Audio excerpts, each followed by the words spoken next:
உலக தமிழர்களுக்கு வணக்கம். நான் வெங்கிரத்னம். ஆட்சி அதிகாரத்தை தக்க வச்சுக்கிறதுக்கு கொஞ்சோண்டு நல்லாட்சி அப்படிங்கிறத கொடுத்தா போதும். ஆனா அதுக்கு கொஞ்சம் கூட அறிவை செயல்படுத்தாம எவ்வளவு திருடி திங்க முடியுமோ தின்னுட்டு, நாட்டை எவ்வளவு சேதாரப்படுத்த முடியுமோ படுத்திட்டு, உடன்பிறப்புகளை எல்லாமே வெறிநாய் மாரி அங்கங்க விட்டு எல்லாத்தையும் கடிக்க விட்டுக்கிட்டு, இந்த திமுகவோட ஈகோ சிஸ்டம் இருக்க ஆட்சியை தக்க வச்சுக்கிறதுக்கு எவ்வளவு கேவலமான வேலைகள்லாம் நடந்திருக்கு அப்படிங்கிறத பார்த்தா தலை சுத்துது, நம்ப முடியாத அளவுக்கு இருக்கு. இவங்க இந்த விஷயத்துக்கு செலவு பண்ண மூளையில ஒரே ஒரு பகுதி நல்லாட்சியை கொடுக்கறதுக்காக செலவு பண்ணியிருந்தா இவ்வளவு பொய் பித்தலாட்டங்கள் தேவையே இல்லை. உங்களோட ஸ்டாலின், மக்களோட ஸ்டாலின் இப்படியே கதையை விட்டுக்கிட்டே இருக்கணும்னு அவசியம் அப்படிங்கிறதும் கிடையாது. மக்களாவே வாக்களிச்சிருப்பாங்க. இன்னைக்கு நாம பேச போற விஷயம் எல்லாம் திமுகவோட ஈகோ சிஸ்டம் என்ன செஞ்சிருக்கு அப்படிங்கறத. டிடிவி தினகரனுடைய நேற்றைய பேட்டிக்கு பின்னால் முழுக்க முழுக்க இருப்பது திமுக. அண்ணாமலை இயக்குவது திமுக. இது எல்லாம் உங்களுக்கு அதிர்ச்சியா இருக்கலாம். எதற்காக இது எல்லாம் நடக்குது? முதல்ல இந்த டிடிவி தினகரனோட ஜாதி வெறி என்ன அப்படிங்கறது எல்லாத்தையும் நம்ம பார்க்கணும். யார் இந்த டிடிவி தினகரன்? இவருக்கும் தமிழ்நாட்டு அரசியலுக்கும் என்ன சம்மந்தம் இருக்கு? எதுவுமே கிடையாது. இப்ப இன்னைக்கு திமுகவோட ஈகோ சிஸ்டம் யார் யாரெல்லாம் எப்படிலாம் வளைச்சிருக்கு. அதுல இந்த அண்ணாமலையும் டிடிவியும் ஓ பன்னீர்செல்வமும் பிரேமலதாவும் எப்படி சிக்கினார்கள் அப்படிங்கிறது எல்லாத்தையுமே நம்ம டீட்டெயில்டா பார்க்க போறோம். அதுக்கு முன்னாடி இந்த காதல் பட தண்டபாணி மாரி அவனை விடாதீக, அவனை கொல்லுக, அவனை விடாதீக அப்படின்னு சொல்லிட்டு நேற்று முழுக்க விடுதலை சிறுத்தை கட்சியை சேர்ந்த இளைஞர்கள் சமூக வலைதளத்துல தன்னோட சாதியை சேர்ந்த ஏர்போர்ட் மூர்த்தியை கடிச்சு கொதறிட்டாங்க. அந்த பதிவுகள்லாம் பாருங்க. ஒரே ஆளு டான்சிங் ரோஸ் மாதிரி எப்படி மாத்தி மாத்தி ஆடி இருக்கான் அப்படிங்கிறத. நேற்று காலையில வந்த தகவல் என்ன அப்படின்னா, டிஜிபி ஆபீஸுக்கு போன ஏர்போர்ட் மூர்த்தி அவர்களை விசிகாவினர் தாக்கிட்டாங்க அப்படின்னு. அந்த செய்தி வந்த உடனே தமிழகம் முழுக்க சமூக வலைதளத்துல விசிகாவினர் பதிவிட்டது என்னன்னா, அந்த நாய்க்கு இன்னும் தேவை. இன்னும் கெட்ட கெட்ட வார்த்தையில பேசினாங்க. அந்த கருமத்தெல்லாம் நாம இங்க பேச முடியாது. அந்த மோனை விடாதீங்க, மோனை அடிச்சு கொல்லணும். அடுத்து இந்த நாம் தமிழர் உமாயுன்னு ஒருத்தன் இருக்கான், அவனை அடிச்சு கொல்லணும். அடுத்து சீமானை அடிச்சு கொல்லணும். திருமாவளவனை பத்தி எவன் பேசினாலும் அவனெல்லாம் அடிச்சே கொல்லணும். முடிஞ்சா எங்க ஊருக்கு வாடா. சென்னை சிறுத்தைகளுக்கு வாழ்த்துக்கள். இன்னொரு வாட்டி இது மாதிரி நடக்க கூடாது. இதை விட தரமான சம்பவமா செய்யணும். இவனை விடக்கூடாது, அவனை விடாதீங்க, அவனை கொல்லுக இப்படின்னு தான் பதிவு போட்டுக்கிட்டு இருந்தாங்க. இதே வாயு மதியத்துக்கு மேல எப்படி தெரியுங்களா பதிவு போட ஆரம்பிச்சிருச்சு. அதாவது வெளியில வந்த தகவல் 5-6 பேர் சேர்ந்து மூர்த்தியை அடிச்சிட்டாங்க அப்படின்னு. உடனே சந்தோஷத்துல புலகாங்கித அடைஞ்சிட்டாங்க. மதியத்துக்கு மேலதான் உண்மை நிலவரம் தெரிஞ்சிருக்கு. ஏர்போர்ட் மூர்த்தி ஒத்த ஆளா நின்று ஓட ஓட ஓட ஓட வெளுத்து விட்டுருக்காரு அப்படிங்கிறது. இதெல்லாம் ஒரானுங்க பாரு ஓட்டம். இதை பார்த்த உடனே விசிகாவினர் மீது கொலைவெறி தாக்குதல் நடத்திய மூர்த்தியை கண்டிக்கிறோம். அது என்னடாப்பா நீங்க அடிச்சா மட்டும் விடாதீக விடாதீக அப்படிங்கிறீங்க, அவரு திருப்பி அடிச்சா மட்டும் ஐயோ இப்படி கொலைவெறி தாக்குதல் நடத்துறாங்களே அப்படின்னு கதறீங்க. இது என்ன மாதிரியான மனநிலை அப்படிங்கிறத மக்களாகிய நீங்களே முடிவெடுத்துங்க. அதாவது அரசியல் இயக்கம் அப்படின்னு ஒருத்தர் களம் கொண்டிருக்காரு. எந்த அரசியல்வாதியா இருந்தாலும் விமர்சனத்திற்கு அப்பாற்பட்டவர் அல்ல. அவ்வளவு ரோசம், மானம், சூடு, சொரண என்னை யாரும் விமர்சிக்க கூடாது அப்படின்னா அவங்க பொது வாழ்க்கைக்கு வரக்கூடாது. இப்ப நானே பேசுறேன், என்னையே கமெண்ட்ல எவ்வளவு பேர் திட்டுறாங்க. நான் திட்டக்கூடாதுன்னு சொல்ல முடியாத. திட்டவனை அடிக கொல்லுக விடாதீக அப்படின்னு நான் சொல்லிட்டு இருக்க முடியும்? இல்ல நானே 4 பேக் ஐடி வச்சுட்டு அவனுக்கு ரிப்ளை போட்டு கோத்தாவம்மான்னு திட்டிட்டு இருக்க முடியுமா? இதெல்லாம் தப்பு. நம்மளோட கருத்தை சொல்றப்ப அதுக்கு எதிர்கருத்து உள்ள கமெண்ட்ல நம்மள்ட்ட அதாவது கருத்தியல் ரீதியா மோதுறவனும் இருப்பான், கண்டமேனிக்கு பேசுறவனும் இருப்பான். எல்லாத்தையும் நம்ம அனுசரிச்சுதான் போயாகணும். அப்படி யாரும் போட முடியாது அப்படின்னா நம்ம பேசுறதை நிறுத்திக்கிட்டு தான் போயாகணும். அவ்வளவுதான் உண்மை. இது மாதிரி எடப்பாடி பழனிசாமி அவர்களை உதயநிதி பேசாத பேச்சா, எங்க பூந்து எங்க வந்தார் அப்படின்லாம் சொன்னார. இதுக்கெல்லாம் விடுதலை சிறுத்தையில இருக்கிற தொண்டர்களை விட பல மடங்கு 1000 தொண்டர்கள் அதிமுகவில் இருக்காங்க.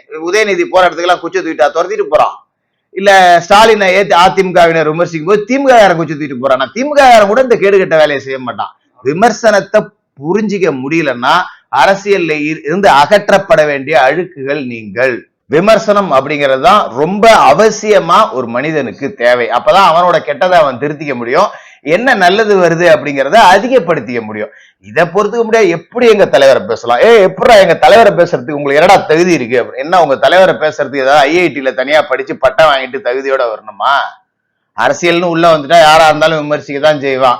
இப்ப உங்களுக்கு அப்படியே ஏர்போர்ட் மூர்த்தி மேல வர்ற கோபம் வேங்கவேல் பிரச்சனைக்கு ஏன் வரல?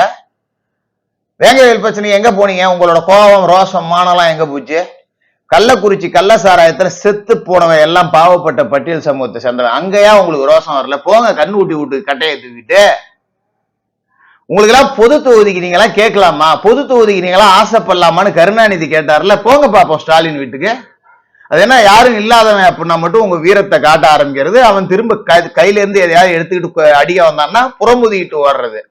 இந்த புலிகேசி அரசியல்லாம் தேவையில்லாத விஷயம்.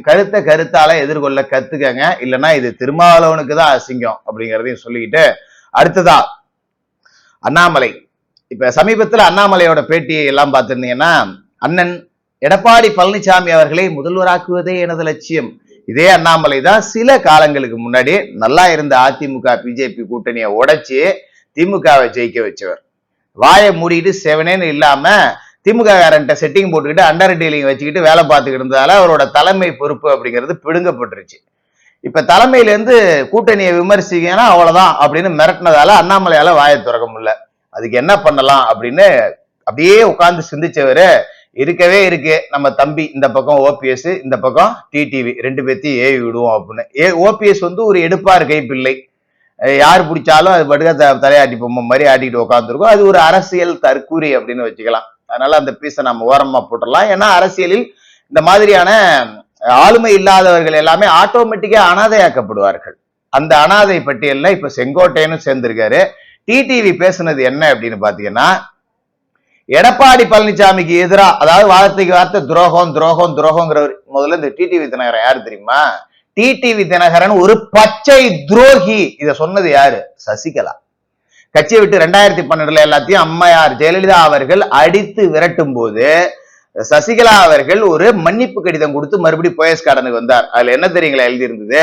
எனது குடும்பத்தை சேர்ந்தவர்கள் உங்களுக்கு துரோகம் செய்தது எனக்கு தெரியாது, அந்த துரோகிகளுடன் நான் தொடர்பை நிறுத்திவிட்டேன், என்னை மன்னித்து விடுங்கள் அப்படின்னு மன்னிப்பு கடிதம் எழுதி கொடுத்துட்டு வந்தாரு. அப்ப டிடிவி தினகரன் துரோகி அப்படிங்கிறத சசிகலாவே ஒப்புதல் வாக்கு மூலமா கொடுத்திருக்காரு. இந்த சசிகலாவை அம்மையார் ஜெயலலிதா அவர்கள் மறைந்த பிறகு எப்படியாவது வளைச்சு கைக்குள்ள போட்டுக்கிட்டுன்னு உள்ள வந்த ஒரு கருங்காலி கபோதி தான் டிடிவி தினகரன். அதாவது கிட்டத்தட்ட ஒரு 5-6 வருடமா அம்மையார் ஜெயலலிதா அவர்களால அடிச்சு விரட்டப்பட்டு பாண்டிச்சேரி பதுங்கு குழியில படுத்து கிடந்த இந்த சூராதி சூரர் இறந்த பிறகுதான் வந்தாப்புல. வந்த உடனே மன்னிப்பு கடிதம் கொடுத்தாப்புல. சசிகலா செய்த பெரிய தவறு அங்கதான். ஏன்னா ஒருத்தன் மன்னிப்பு கேட்கறான் அப்படின்னா அவனுக்கு கொடுக்க வேண்டியது மன்னிப்பு தானே. மன்னிப்பு கடிதத்தை இந்த கையில வாங்கிப்பாங்களாம், இந்தாண்ட கையில துணை பொதுச் செயலாளரை அறிவிப்பாங்களாம் இந்த துரோகிக்கு. இவர் அம்மாவின் தொண்டர்களை ஒருங்கிணைக்கிறாரா. அம்மாவின் தொண்டர்கள் தான் அம்மாவே உன்னை அடிச்சு விரட்டி விட்டாங்க, நீ ஓடி போன்னு சொல்லி விரட்டி விட்டாங்க. இப்ப தினகரனுக்கு பிரச்சனை என்ன அப்படின்னா, அண்ணாமலைக்கு பிரச்சனை மறுபடியும் எப்படியாவது தலைவர் ஆகணும். இந்த கூட்டணி ஜெல்லாகி ஜெயிச்சுட்டாங்க அப்படின்னா நயினார் நாகேந்திரனோட கிரேஸ் மேல போயிடும், அண்ணாமலை அதோட செல்லா காசா போயிடுவாரு. அதனால எப்படியாவது இந்த கூட்டணியை உடைக்கணும், இந்த கூட்டணி தோக்கணும், அப்பதான் நம்ம மறுபடியும் தமிழக பாஜக தலைவராகலாம் அப்படின்னு அண்ணாமலை போடுற திட்டத்துக்கு ஒரு ஸ்லீப்பர் செல் வேலை பார்த்துக்கிட்டு இருக்கக்கூடியவர் தான் டிடிவி தினகரன். இதால டிடிவி தினகரனுக்கு என்ன ஒரு நற்பலன் அப்படின்னா, எடப்பாடி பழனிசாமி எப்படியாவது தோத்து போகணும் அப்படிங்கிறது தான். இதுல ஏன் நயினாரை பிடிச்சி டிடிவி கடிக்கிறாருன்னா, டிடிவியோட ஜாதி வெறி, வேற ஒண்ணுமே கிடையாது. ஓபிஎஸ், சசிகலா, டிடிவி 3 பேரையுமே எடப்பாடி பழனிசாமி நீக்கின உடனே இந்த கோஷ்டி எல்லாம் சொன்னது என்ன தெரியுங்களா? எடப்பாடி அதிமுகவை கவுண்டர் கட்சியா மாத்திட்டாரு, முக்குலத்தோரை புறக்கணிக்கிறாரு அப்படின்னு சொல்லிட்டு கதற ஆரம்பிச்சாங்க. இவனுங்களை நம்பி போய் அம்மாஞ்சல்லி பிரயோஜனம் இல்லை அப்படிங்கிறத முக்குலத்தோர் சமுதாயத்தை சேர்ந்தவர்கள், சாதி ரீதியா இவர்கள் பின்னால் திரண்டவர்களும் இப்ப புரிஞ்சுக்க ஆரம்பிச்சுட்டாங்க. ஏன்னா இந்த ஃபெர்ரா அக்யூஸ்ட் டிடிவி தினகரனும் சரி, டி மாஸ்டர் ஓ பன்னீர்செல்வமும் சரி, தாம் பையிலேருந்து 10 பைசா எடுக்க மாட்டாங்க. இவங்களால நடுத்தருவுக்கு வந்தவர்களோட பட்டியல் அப்படின்னு எடுத்தா ரொம்ப பெருசா போவோம்.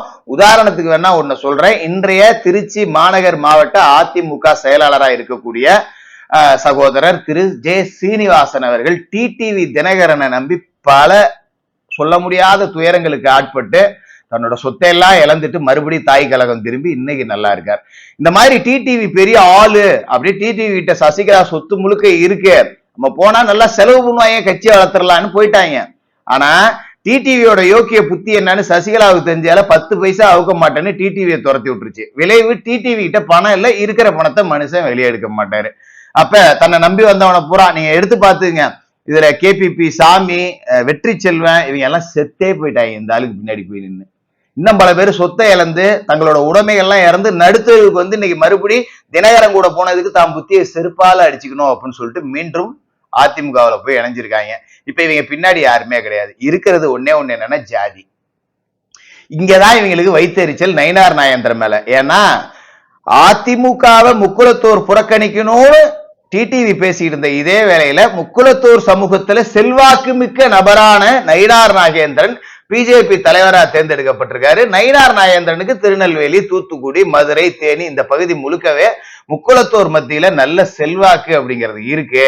இந்த கூட்டணி ஜெல்லாயிட்டா நயினார் மூலமா முக்குளத்தூர் வாக்கும் அதிமுகவுக்கு போயிடும். ஆட்டோமேட்டிக்கா நாம செல்லா காசு ஆயிடுவோம். அப்படிங்கறதாலதான் அண்ணாமலையை தூக்கியும் டிடிவி எடப்பாடிய தாழ்த்தியும் நயினாரை தாழ்த்தியும் பேசிட்டு இருக்கார். இது எல்லாத்துக்கும் பின்னாடி அண்ணாமலையை இயக்குவது திமுக. திமுகவுக்கு இதால என்ன லாபம் அப்படின்னா உங்களுக்கு ஆல்ரெடி தெரியும். இந்த ஈடி வழக்குகள் எல்லாமே நீர்த்து போனதற்கு அண்ணாமலை தான் திமுகவை பல இடங்கள்ல காப்பாத்தினார். இது அண்ணாமலை ஆதரவாளர்கள் ஒப்புக்கொள்ளாட்டியும் இதான் நிஜம். அண்ணாமலை அப்படிங்கிற ஒரு நபர் இந்த பிஜேபியை வளர்த்தாரா அப்படின்னா உண்மை, கண்டிப்பா வளர்த்தார். ஆனா தனக்கு அந்த தலைவர் பதவி கிடைக்காதப்ப தான் வளர்த்த பிள்ளைய தானே பலி கொடுக்கணும் அப்படிங்கிறதுக்காக பிஜேபி அதிமுக கூட்டணி தோற்கணும்னு டிடிவி தினகரனையும் சேர்த்துக்கிட்டு திமுகவோட செட்டிங் போட்டுதான் இந்த வேலைகள் எல்லாத்தையும் செஞ்சுக்கிட்டு இருக்காரு. இது ரொம்ப சர்வசாதாரணமா எடப்பாடி பழனிசாமி அவர்களால முறியடிக்கப்படும். அதற்கு உதாரணம் தான் சமீபத்தில் செல்லா காசான செங்கோட்டையன். டிடிவிக்கும் செங்கோட்டையனுக்கும் ஒரு ஒத்துமை இருக்கு. ரெண்டு பேருமே 10 பைசா கையில இருந்து எடுத்துக்க மாட்டாங்க. அம்மாவின் ஆதரவாளர் அப்படின்னு சொல்ற செங்கோட்டையனோட ஒரு சின்ன வரலாறு அப்படிங்கிறத நான் சொல்றேன். 1991, 96 ஆட்சி முடிந்த பிறகு 96 தேர்தலில் அதிமுக படுதோல்வி அடைந்தது. அன்னைக்கு இந்த செங்கோட்டையன் என்ன தெரியுங்களா செஞ்சாரு? யாருக்கும் தெரியாம இன்றைக்கு திமுகவில் இருக்கிற அமைச்சர் ரகுபதி, இந்த செங்கோட்டையன் ரெண்டு பேரும் சத்தம் போடாம போய் கர்நாடகாவில இருக்கிற சரோஜா தேவியை போய் கூப்பிட்டாங்க, நீங்க வந்து கட்சிக்கு தலைமை தாங்குங்கன்னு. இது வரலாறு. இன்னைக்கு அம்மா அம்மான்னு பேசுறவரு அன்னைக்கு அந்த அம்மாவுக்கு எதிராகவே சரோஜா தேவியை போய் தலைவரா கூப்பிட்டாங்க. அதன் பிறகுதான் இவர் ஒதுக்கப்பட்டார். இவருக்கு 2001 சீட்டும் கொடுக்கப்படல. யாரென்றே தெரியாத ரமணிதரன் அப்படின்னு ஒருத்தரை நிக்க வச்சு அந்த அம்மா ஜெயிச்சும் காட்டினாங்க. செங்கோட்டையன் மாதிரியான நபர்களும் சரி, டிடிவி ஓ பன்னீர்செல்வம் மாதிரியான நபர்களும் சரி, எப்பேற்பட்ட மனக்கோட்டை கட்டினாலும் இரட்டை இலை என்னும் சின்னத்துக்கு தான் வாக்கு. உங்களுடைய தீய எண்ணம் தீயில் கருக்கப்படும். தொடர்ந்து பேசும்.